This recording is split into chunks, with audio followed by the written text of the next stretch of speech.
So you guys teach a different way to look at insulin resistance than what's out there. And I'm guilty of used to thinking, well, you just went to the well too much. Like, yeah, we have an infrastructure to use this sugar, but if you overdo it, it backfires. It's there to help you survive when food is variable, and it's this beautiful, elegant mechanism that will help you store fat when you don't know. And then I'm like, that doesn't make any sense, because I mean, with everything else, it's a use it or lose it. It's not like, oh, you overused your machine and now it's broken. Like, Yeah. of course, like what? How did I get that? And then when hearing you guys frame this, it's it just makes a lot more sense. Could you do? I know this could be a huge topic, so maybe we could do the Cliff Note version. Okay. But can you talk? Because I know that's a common thing in people's mind. What about insulin resistance? Can you give a different perspective of how that emerges? Yeah, so I'll try my best to be concise here. There's like a lot that goes into this, and it's a topic that I like to dig through and talk about. Okay, well, you And can run with it however you want, man. I'll try my best to keep it as concise as possible. So a couple things. I think the first idea of insulin resistance came out of this perspective where there's like a receptor down regulation, right? So like if you have all this insulin, then the cells will just get used to it and they won't really respond anymore.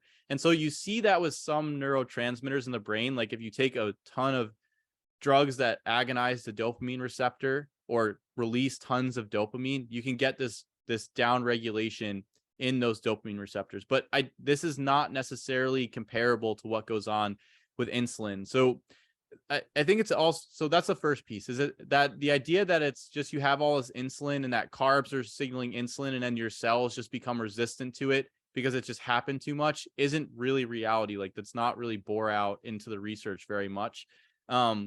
And it's not really comparable to the other model where because I've seen it compared to like this dopamine down regulation idea. So I want to kind of dispel that piece first. It doesn't work that way. And I will get in, I'm going to try to get in a little bit to the mechanism. So the next piece is like, what is insulin actually doing for us? Like, why do we even have this hormone? What is it signaling for us? What's its importance? So there's, first things first is inside your body, you have all your tissues can take up different substrates, right? And by substrates, I mean things that they can use to produce energy or other cellular components. So carbs and fats are the main ones that are really used for energy. Protein really isn't used for energy. And if it is used for energy, it's converted into carbohydrate. So, and that process is a bit of a dirty process because it will produce different byproducts like ammonia that your body then has to detoxify. Now, our body is completely capable of doing that, but it also comes in an energetic demand to the liver, which is the main place that does that. So you're really not going to want to oxidize protein or run on protein to produce carbohydrates. Not really ideal in the long run. And there's some hormonal and metabolic consequences of doing that. So the next piece is the main two that you're left with are carbs or fat. And there's this situation in, well, I guess before I get to that, your body is going to be oxidizing both carbs and fats at all times. And it's not that every cell is oxidizing both. It's that different populations of cells are oxidizing different substrate, and different populations of cells specifically or in general will oxidize one substrate more than the other. So as an example, the central nervous system largely runs on carbohydrate. Now, in circumstances where you don't have adequate carbohydrate available, it is so important that your nervous system gets this, that your body will break down other tissues, including muscle and skin and all types of different protein heavy tissues, to supply that glucose to your central nervous system. And then it will prioritize ketones for the central nervous system in severe deficiencies of carbohydrate. And that's because the central nervous system will not run on fats. And ketones oxidize to some extent based on their structure, or they burned more like carbohydrate than they are like fats. So you have the central nervous system, which is very carbohydrate dependent. Now, the other tissues of the body are a little bit more flexible to some extent. You have like red blood cells need carbohydrates, and then some of the gonads need, and some of the glands need carbohydrate, and some of the organs, it's important for some of their function. but the body's a bit more flexible. So can it adjust up and down? But the central nervous system is really like, it needs carbohydrate. Like you're not going to get away without it. Your body will produce it even if you take 0 carbohydrate in on a regular basis. So in these circumstances, the carbohydrates taking in the central nervous system, and some of these tissues are taking carbohydrate whether or not there's insulin present. So these tissues are not insulin dependent. On the flip side, you have tissues that actually require, or having insulin present further drives that carbohydrate into the tissue. So these are considered the insulin dependent tissues. That's going to be your muscle tissue, that's going to be your fat tissue, and it's also to some extent going to be your liver. And what winds up happening is when these other tissues are all these other ones that are specifically dependent on carbohydrate are going to be oxidizing carbohydrate all the time.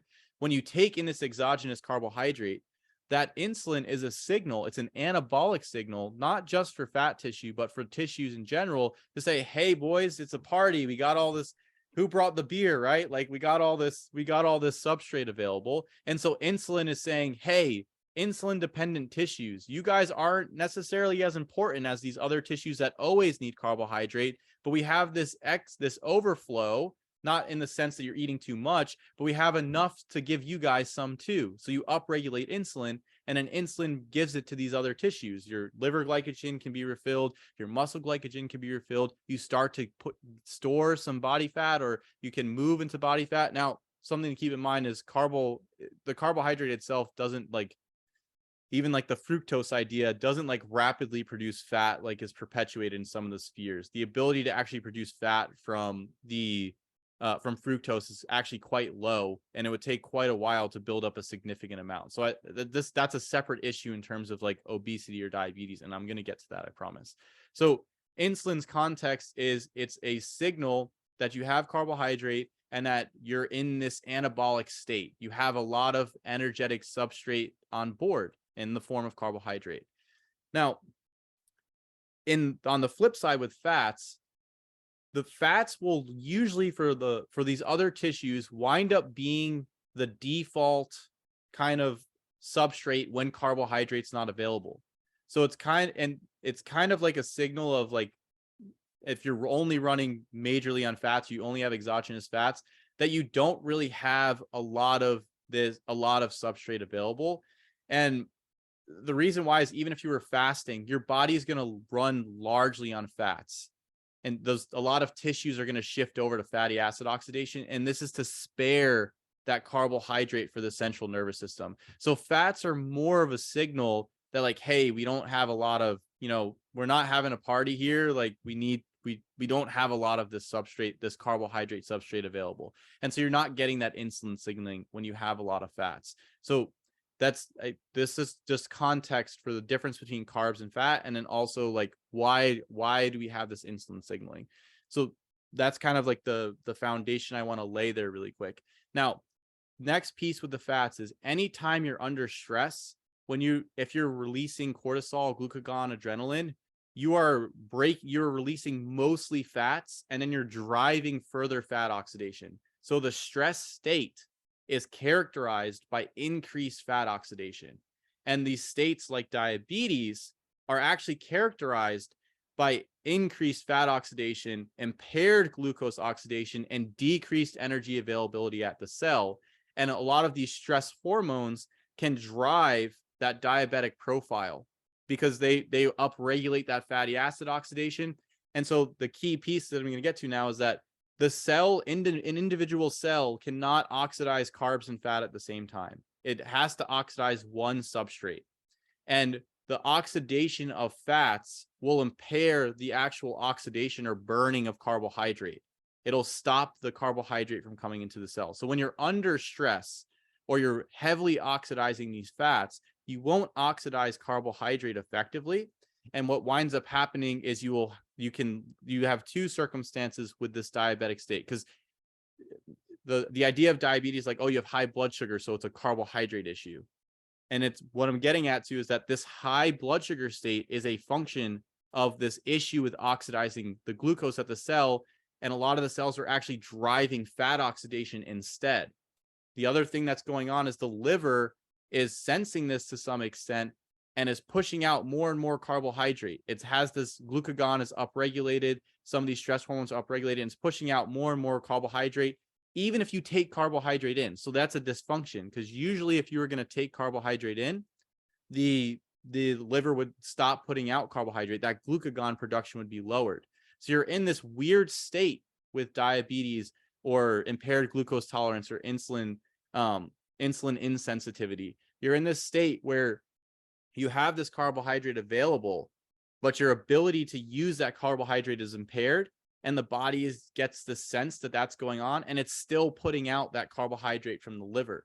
And so it's not necessarily a state driven by carbohydrate coming in and then just making the signaling insulin and insulin not responding. It's this state where even with the insulin signaling present with the carbohydrate, you have these high insulin levels in states of diabetes, that it still can't drive that glucose into the cell, because the cell is having dysfunction in terms of oxidizing the glucose. The whole insulin cascade gets affected. The ability to oxidize glucose all the way through the Krebs cycle gets affected. And the cells are really relying on fatty acid oxidation heavily in these states.